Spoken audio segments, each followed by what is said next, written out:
Welcome to Two Guys on a Porch. If you liked our previous episode of Happy New Year, you're really going to like this episode of not more Pappy, but the poor Pappies. You want to try it again with more Pappy, poor Pappy? No, that was good. That was good. All right. Because he did plural on the second one. I just would. You said more Pappy, poor Pappy? Thank you for pointing out my faults there. Do you want more Pappy, poor Pappy? If you want to watch them, that's I'll do another one. I can do it again. Let him do another Three time. times the charge. Welcome to Two Guys on a Porch. If you liked our previous episode of tasting Pappy for Pappy New Year, you're going to love this episode of tasting the poor Pappies. Not more Pappy, but poor Pappies. Did I do it again? Oh, love it.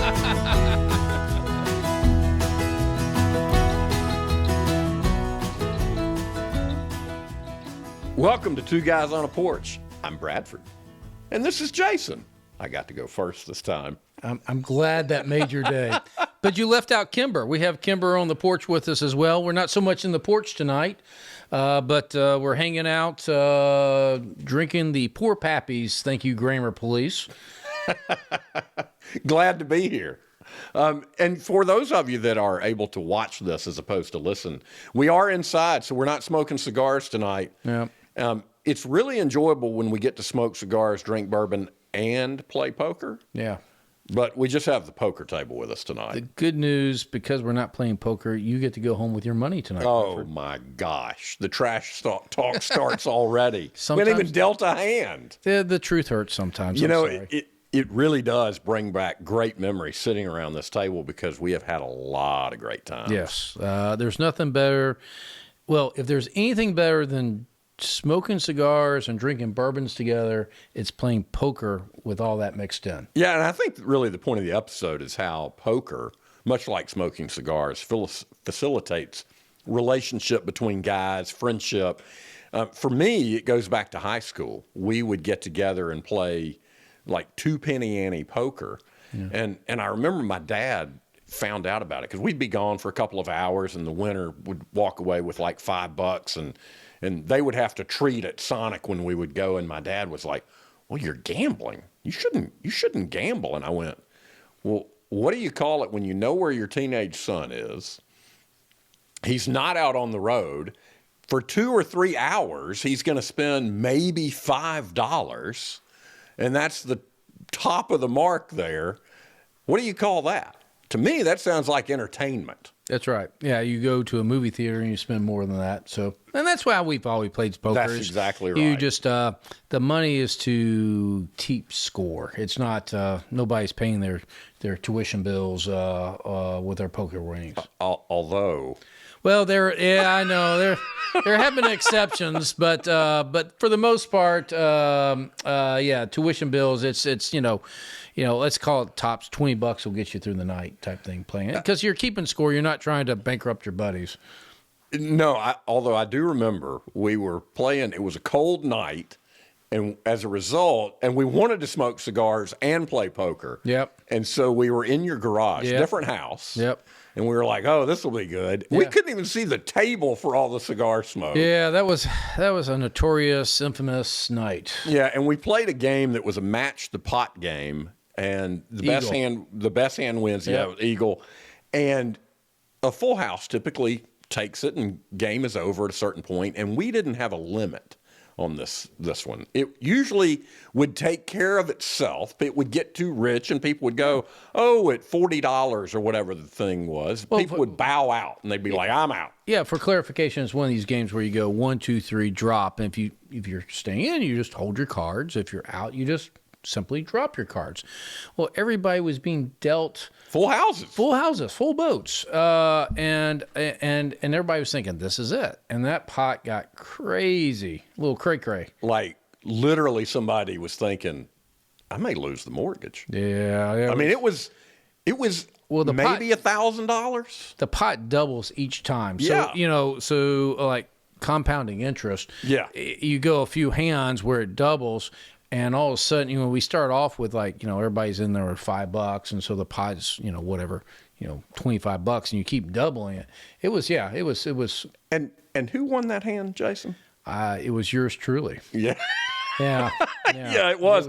And I didn't lose a ton because I was too scared to play because Full House was winning. I didn't have one. I didn't play. Yeah. And you're not out of the game. You get dealt in the next hand. Right. You simply don't have to match the pot. And so one of the guys, he lost that to you. And at the end of the night, I left right when that game was finished. And one of the guys we were playing with called and said, hey, I want to give you your money back that you lost tonight. And I'm like, what are you talking about? He said, well, Jason won that hand. He felt kind of bad. So he just trued everybody up. He gave everybody their money back, what everybody came with. And I went, no, I can't do that, man. I said, my spirit was if I had won that money, I would have walked out and never thought twice.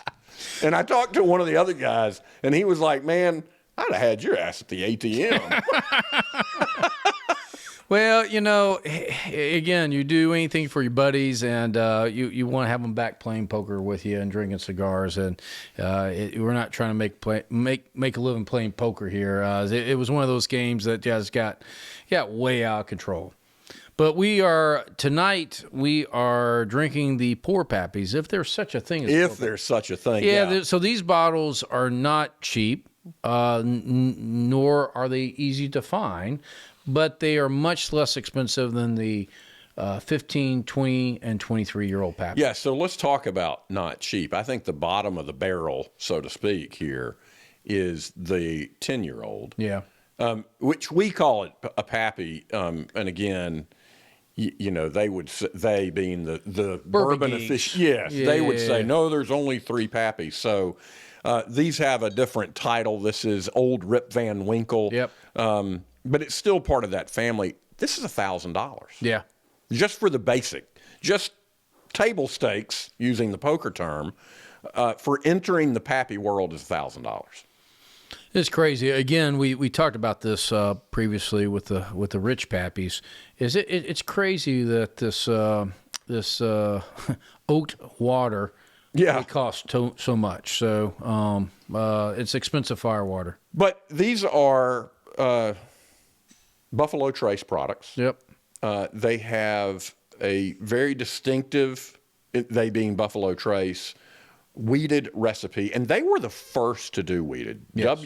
William LaRue Weller in the 1890s was using wheat, which was expensive, particularly for that time, because it was used as food. And so this is food-grade wheat that he really perfected a recipe that no one else did, and he taught the original Julian Van Winkle how to do that process. Yeah, Julian Van Winkle, the Pappy. And he perfected that process. Right. Yes. And so when you taste Buffalo Trace or Weller, it's all the same recipe. And so this is the 10-year. Let's see what we think. What do you think on the nose? Great nose. It does. It's the exact same nose as really good. As the rich Pappies, if you will. Yeah. It's that leather and oak. You want to use it as aftershave here. That was probably a 1970s aftershave for sure. Leather and oak that I probably gave my dad. Yeah. Thinking I'm not going to give him Old Spice. I'll give him leather and oak. That's maybe we can spin off. Maybe we can franchise out from the Pappy Van Winkle. We can do aftershave, Pappy Van Winkle aftershave. Yeah, I don't know. That might work. I think there may be some trademark infringement. Well, no, issues. we're not paying. We're not going to steal. Yeah, no, we like get the rights for it. It's not like Pappy's going to make aftershave. We can get marketed products to do Pappy aftershave. Well, I think we could just do our own and call it leather and oak. Leather and oak. That's not as inspiring as Pappy. Not as inspiring. Okay. Yeah. Well, let's see if this taste is inspiring as it smells. So the nose is great. The taste is not as good as the nose. It's like coffee that way. It's good, but it smells better than it actually tastes. That's a good way to put it. Yeah, I've had better bourbon. It's good. We've had better bourbon because we tasted the rich Pappies, but this is pretty good. Well, I'm thinking even Weller that I've had, which I love. I think almost without exception, they are as good or better than this. Yeah. No, this still has that little bit of cinnamon that the Pappies have known for. Now, granted, I hesitate because I'm calling this a Pappy. I know it's not really a Pappy, but it is a Pappy in my mind. It has that cinnamon in there that the Pappies are really known for, the older ones. And so it's not as strong, it's not as oak, but go figure. This is only aged 10 years. What's the proof on this? 107 proof. So it's still, it's always amazing to me that here is, it's over 53% alcohol, and it's not taking your nose hairs out. No, but I do wonder if, because my palate tends to go toward the lower proof, generally speaking. We've had some amazing high proof bourbons. You really like Coy Hill. Yeah. I know, shocking. And the Willet, I mean, so we've tasted some amazing higher proof, but I do wonder if this being 107 versus what we're about to taste next is 90.4, if that will make a difference. In fact, I'm going to go ahead and start in on this. I'll put that in front of you. Thank you, sir. Yeah. So this is the 12-year. And this is probably the most common Pappy that people find and drink. I don't know if it's the most attainable. I don't know if it's the most bottled, but it's kind of the one that it's certainly one of the more famous because it's always referred to as the 12-year Lot B. That's right. Yeah. I don't know where that Lot B comes from, but basically, I mean, it's a particular rick house, isn't it? Yeah, I think so. I imagine so. I don't know so. But we've tasted the 12-year-old Weller before, and basically 12-year-old Weller in this bottle right here, they're the same recipe, but when they go to pick this bottle, or when they're tasting the barrels, the ones they pick for the 12-year-old Lot B become this. The other ones become 12-year-old Weller. Should they have their feelings hurt? Should the 12-year-old Weller? You're not picked for the team. I guess so. I don't. That's a pretty good consolation prize to be 12-year-old Weller. That's a pretty good bottle to land in. So they're not landing in a bad place. But my point is that it would be an interesting tasting to put 12-year-old Weller right next to this to see if maybe that'd be a good blind tasting. Yeah, maybe so. But that blind tasting was a fun episode. We'll have to do that again. Maybe we'll have a blind episode tasting to see if we can tell the difference between 12-year-old Weller and Van Winkle a lot. I think our only shot of passing a blind taste test is just like we are with it right in front of us. Right in front of us, yeah. You're right about that. If I close my eyes and know what it is, that'd be the only way I can get there. Yeah, we were horrible on that, man. Yeah. But we had a good time. Oh, we have fun. We're not experts. We just two guys on a porch having a lot of fun. So. I will tell you, whether it's the 90 proof or it's just better, this really drinks good. Yeah. And drinks, to me, a whole lot better than the 10. Drinks well, Mr. Kramer. Drinks Weller. Well, you said drinks good. You said this drinks good. It does drink good. So good is an adjective, well is an adverb. You're describing how it drinks. Therefore, you don't use good, you use well. Well, and then I decided to go with a little pun and say it drinks Weller. I know. Yeah, but I'm just correcting you, Mr. Kramer. Oh, well, thank you. I got corrected earlier, so right back at you, sir. I agree with you. This is a better bourbon. You would pick this over the 10-year-old Van Winkle. Yeah, I think it's really good.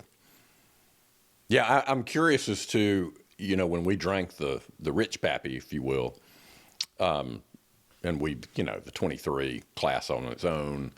The 15 I didn't enjoy as much. I wonder if I wouldn't like this better than that 15. And I would say I probably would. This would be, to me, more preferable than the 15. Now I can see that. We're gonna try the rye, and I'm not gonna be able to give a good opinion because you just don't like rye. I don't, and I'm gonna drink it and do my best to be objective. But I will say people listen, they've watched our episodes, they hear us. We've been doing this for a little while now. We tend to pick at each other. Yep.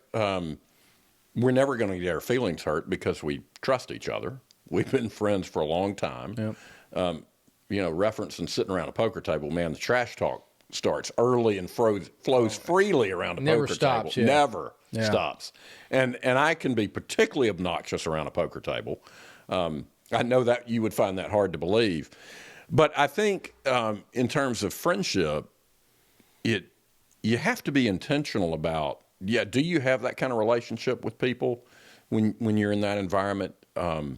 Because to keep from having your feelings hurt, you've got to trust each other. You have to know there's no malintent.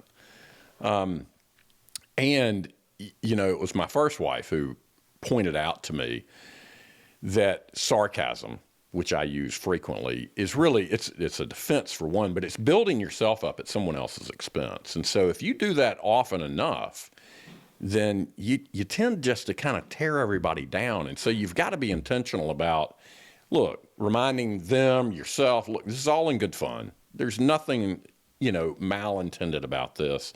I don't mean to be hurtful, and I'm not going to be if it gets that way. And I've had conversations with friends like, man, it's been too much. Spend a week with guys, and it's like, okay, back off. Let's. That does remind me. When are you gonna wear that good-looking Indiana Jones hat again? That was really Wait, something. Was that sarcasm? Oh no, not at all. Not at all. It did look good. Thank you. Oh, it was. It was good stuff. You may mean it as sarcasm. Yeah, you'll have to go back and look at the previous episodes to know what I'm talking about. I'm sure our audience is waiting for that hat again. They are. I have probably Put in the comments. Let's take a vote. Put in the comments if you want Bradford to wear the Indiana Jones hat again. Yeah, you're going to be shocked when they do. Yeah, we'll see. We'll bet. And they're going to say, Jason, maybe you should get one. We should wear them together. No, you want me to tell my old joke again? No. Yeah, No. I've heard the joke. God only made a few perfect hits. I'll let you finish it. You know what the rest. The rest of he it is. covered with hair. Yeah, that's right. So but no, going back to your original comment about sarcasm. Yeah, we all have our fallacies, our shortcomings, or just our funny peculiarities, and so having that friendship is being able to poke at each other and make ourselves vulnerable with each other. And so, but it's the it's kind of the spirit you do it in. If it's like everything. If you come in it with a good heart and you're doing it in love, for lack of a better word, you're doing it in love. I'm poking fun of your hat. I guess that's a sense that I do that because I love you, and then that's true. But it's kind of corny saying it that way. But yeah, it's a spirit you do it in. It's you're poking fun at your buddies because they're your buddy and they know you. They know that you are their buddy. So it's all part of the spirit of it.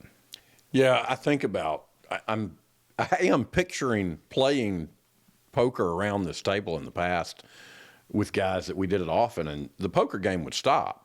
Yeah. Because somebody was talking about what was going on in their marriage or with their kids, and it was just, it always was just as you passed the deal, it kind of became, so what's going on in your life? What's going on with yours? How about you? Kind of a check-in. Yeah. And there was a period there, I think we've talked about Billy Volick in the past, who was a friend of ours. And the irony is we play on Monday night. So we're playing with an NFL football player watching NFL football. Yeah, because he was off the next day. He was at Monday, so Monday's so off day. So he was able. He was free on Monday night. So, and it really did kind of help him relax, and it facilitated really a good opportunity for us to all kind of check in and be together. And those were great times. Absolutely, yeah. One of the cool memories was a different game. We were on my back porch, and you brought a box. It was a beautiful spring evening. And I had a great porch, screened in. We're back there playing. You bring a box of Padrones to share. Yeah, I love Padrones, yeah. Oh, and they are amazing, amazing cigars. And we knew what you had. We'd smoked those before. One of the guys did not know and was not a regular smoker, but he wanted to be part of the group and try it out. But because we love him, we're not going to name him. That's right. I may get to him later. I didn't get his permission. I got Billy's permission to call him out. But so, yeah. You know who you are. You're watching. You know who you are. So, and we still tell this story. It's great. So, yeah, he grabs that cigar. He lights it up. And about halfway through, like, I mean, we're ripping the wrapper off, smoking down to the nub. Yeah. Yeah, it's so good. And about halfway through, he starts to put it out, and we're like, no, you cannot do that. Like, we'll smoke it, we'll finish it. That was $5 worth of cigar you just put out. At least that, yeah, at least that. So he has had an opportunity to retire, and so he probably smokes Padrones more than any other, in part because of that experience, and he always has them available. If I go over there, he's like, "There's some Padrones over there for you." There you go. We've influenced them. Yeah, we've molded and shaped them. So yeah, great. Not only a great story, but it's been decades of kind of fun as a result of that. So Here's your rye. I know you won't like it, but we're going to taste it regardless. yeah, and to talk a little bit about rye, I don't feel guilty for not liking it because it is similar to, if you go order a sandwich and, what kind of bread would you like with that? And would you like wheat or rye, depending upon the sandwich? I'm not getting rye. I don't like rye bread. I don't like the spice element to it. It has a very distinct, unpleasant taste to me. I much prefer wheat. It's sweet and kind of nutty. And as a result, I like wheated bourbon. I don't care for rye. But I do appreciate the fact that it's an homage to the original. Yeah. Because, like we've talked about George Washington's whiskey, Yep. it was rye. Yeah. So that's the amazing thing is you can make alcohol out of almost anything. Yeah. Potato skins, wood. And so it's neat that they thought, hey, let's do it. Let's try it with rye. I guess rye came before the wheated bourbon, though. So, Oh, yeah. So, Hundreds of years before, yeah. And so, but it's neat that, hey, it all adds a different taste to it. Yeah, in fact, and I don't know if I've mentioned this before, but I read recently there was a recovery of a rye grain that sunk in one of the Great Lakes, and it's extinct. Oh. And these rye grains were so well preserved, they thought, hey, maybe we can force them to bloom. And it was rye used for whiskey. Yep. It was specific for that. It's now extinct. They could not get them to bloom. But with modern technology, they extracted the DNA. So they're going to recreate this rye and make whiskey with that from its original intent. So GMO whiskey. Yeah. Yeah. All right. Yeah. All right. So what about the nose from a rye? What do you think about this? It's less of a nose to it. I mean, it's got a little hint to it. Just a little peppery. It's more peppery. Yeah. I would say it's not nearly as sweet. Yeah. And peppery. I can taste the bread more. I can taste the rye bread more in this. Oh, so you've already tasted it. Yeah, I just tasted it, and it's good. I like it. It's different. It's chocolate versus vanilla. It's definitely different. Do I like it better than the others? I don't know if I say that. I'm not going to turn it down though. Yeah, it's really good rye. I mean, it's still rye. It's not my preference, but well, the thing with the rye that I think it is really good rye. Yeah, you may be missing is the finish on it. So many bourbons will just kill you on the way down. Like, it starts off with a great nose, great start, great on the palate, but then it goes down and you get all those whatever impurities, acetone, whatever it is in there. It just the finish ruins it. Ryes, I think, on the whole, have a better finish. So this finish to this is just a very smooth finish. And when you say finish, what do you mean? Like after you swallow? Yeah, it's that in wines. It's that Titanic finish to it. It's that last part that's not always very pleasant. For the high percentage alcohol, cheaper bourbons, it's that burn as it goes down. That's the reputation of a high proof bourbon. But this is pretty smooth. This is when somebody says sipping whiskey, smooth whiskey, that Jack Daniel's has perfected. This is pretty good sipping whiskey right here. So I think to your point, you may have educated me here a little bit. I don't like rye. This would not be my favorite bourbon. this is probably the best rye I've had, and it is related to the fact that when it goes down, it's pretty smooth. There is no aftertaste or burn. I can taste the rye on the palate, but it does go down smoothly. It's not unpleasant as a result. So it may be the best rye I've had. If you had to drink rye for the rest of your life, this would be a great choice. Yeah. Absolutely. Yeah, if you can afford it. I mean, we are drinking Pappy. If you can find it. So, yeah. So this is Kentucky straight rye whiskey, 13 years old. So, yeah, it's been aged a while. 95.6 proof. Yeah, so it's not real strong. It's not going to bite you when you drink it. And this is the reserve rye. I mean, this is, people who know how to make bourbon are picking the best barrels here. Yeah. So this is not by accident here. Yeah, and you have to wonder, they're not getting cheap rye either. No. They're getting, pick of the barrel, if you will, grain in the process of making this too, whereas somebody else who's going to sell you a $12 bottle, that's going to be low grade rye. So, does that make sense? Yeah, absolutely it does. I was just thinking about all the poker memories and everything. It's, we've been able to stay together, drinking bourbons and smoking cigars, but I miss the days when our kids were young, life was simpler, and Monday nights or a Thursday night, we had nothing better to do, and we just go to somebody's house, let's go play poker Thursday night. It's, as you get older in life, it tends to get busier and usually busier in good ways. But I would say I miss the poker days. I miss the poker nights. Yeah, I wonder, as we're pretty close to empty nesters, and we've got friends who are. Will that facilitate the opportunity to do that again? A resurgence. Yeah. Yeah, I would think so. That would make sense. Yeah, and I would enjoy that. I think the internet robs us of that a little bit. Because when I was a kid, when we were doing that in high school, we didn't really have anything else to do. We could go find an arcade. Yeah.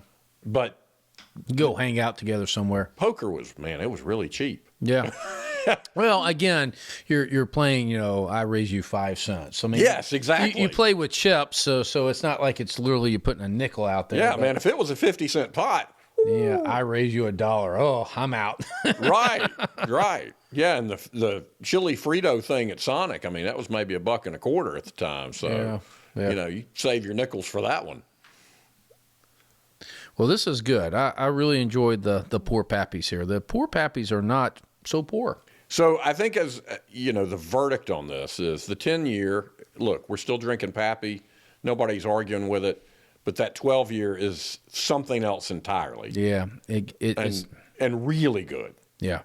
It would compare and exceed most whiskeys we've tried on the show in general. I agree. And I think it's better than the 15. I'm going to disagree with you there. Now, we're not tasting them side by side, so there's a little bit of an asterisk. Right. But as we talked about in that previous episode, I think the Pappies really got better with age. They got more of that oak and more of cinnamon, and it really came out. This is a nice starting line, but it does get better. Yeah, and the rye, it's a different thing. So you cannot compare rye to a regular whiskey. You have to compare rye to rye. Do you think if we did a blind taste test and we put a rye and a wheated, we'd be able to get it right then? Of course we would, Jason. Of course. We have discernible palates. Yes. We're experts. No, we're not. Not even close. We're experts. But I do think, by and large, we would be able to pick out the difference between a rye. I think between a rye and a wheated, certainly. Yeah. Between a rye and some of the other things we've had, maybe not, because I think if a bourbon is bad, if it really does bite hard, if it's a high proof and has a lot of burn, you might not be able to distinguish between that. We can get good bad bourbons, that 2-point scale. Yes, good bad. Good bad. Can do that. Yeah. We drink a lot of good bourbon doing this show. Life's too short to drink bad bourbons. Well, yeah, and we drink really good bourbon. Yes. So we hope you join us to continue to drink good bourbon on your porch as you join us on Two Guys on a Porch. Be sure to rate, subscribe, and like. We hope you come back and join us, Two Guys on a Porch. Play a game of poker with us. Absolutely. You know, Jason, you give me shit around the poker table. I'm better than anybody else you know. Have you won a tournament in Vegas? I have not. I have. I was staying I was out there for work, staying at kind of an off the strip place. A lot of locals played. They had I don't know if Sorry, you were staying in a strip place, is what No, you no, said? no. Let's be careful. It was off the strip in Vegas. Off the strip. A lot of locals played there, and I don't know whether it was a weekly tournament or something they do every night. It was kind of low stakes to enter. But I won, it was just below $1,000, and they do that intentionally for the winner to keep from having to report it. But it was $995, something. So I won $1,000 at a poker tournament in Vegas. I was pretty proud. I'm a pretty good tournament poker player. I'm not a good cash player. And the difference is, if you're in a tournament, you have to be willing not to play poker. You just sit there and throw cards away. Yeah. Potentially for hours. Like you don't play hands. Yeah. Like hunting, you got to be patient and wait. Exactly. And You're hunting for your hand. And most people can't do that. Yeah. They want to play. They want to throw chips around. They want to start bluffing. And I'm like, just let everybody do that, and then I'll start playing. So it's like if it was a Survivor game, you're going to let everybody else kill themselves. Yes. And then you're the last one standing. Yeah. And that strategy does not work at all in cash games. So, you know, you can go to Vegas, you play those cash games. Cash games, you mean like you just walk into the casino and start playing poker? Yeah. Okay. Yeah. And you can't use that strategy at all to play. It's a completely, even though same cards, same rules. Well, they re-up, right? I mean, if you lose your money, you just say, okay, plop another whatever. That's right. $100 Yeah, down. they can just keep throwing money around, and it's a completely different strategy. So, but I've won that tournament in Vegas. I've played a little bit. Saw Scotty win, who was the 1998 World Series of Poker champion. He came through the casino. I played a table away from Mike the Mouth Mattisau, who's a multi-bracelet winner in the game. I had visions of one day playing in the World Series. It's a $10,000 buy-in. And a local guy, Chris Moneymaker, in 2003, won the tournament. And the number of people the next year went up by 50%.